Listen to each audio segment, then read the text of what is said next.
وعليكم السلام ورحمة الله وبركاته. طيب ده سؤال مهم. بإذن الله تعالى أنا هحج السنة دي مع شركة أتوري.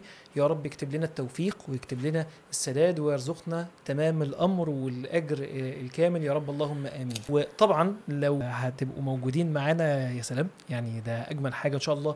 البرنامج اللي معمول على السنة والبرنامج الإيماني والعبادي حتى من قبل وفي الحج، وإن شاء الله يكون له أثر طيب جدا جدا في حياتنا، ويا رب يرزقنا الجنة ويدخلنا الجنة ويجمعنا دايما على طاعته يا رب. ومن الجميل بقى ان احنا بقينا نخرج من الحج اصحاب، يعني مجموعة دايما بتبقى جميلة، لان كتير اللهم بارك ما شاء الله تبارك الله في الرحلات حتى في السنين الاخيرة بقت شباب كتير وناس من اعمار متقاربة جدا بقت موجودة مع بعض. فبصراحة الرحلة بتبقى جميلة جدا، حتى الكبار بقوا شباب دلوقتي والصغيرين بقوا كلنا بقينا كأننا سبحان الله يعني في عمر واحد. بس انا عايز اقول حاجة، سواء كنت معانا تنورنا في حج السنة دي يا رب، او كنت ناوي تطلع في العموم او ناوية تطلعي ايا كان بقى، اللي بيفكر في الحج ما يفكرش مرتين، فلوسه موجودة، رتب قدم على طول، ما تفكرش مرتين، ما تخليش الله عز وجل يرى منك التردد في اعمل الطاعة دلوقتي ولا لا.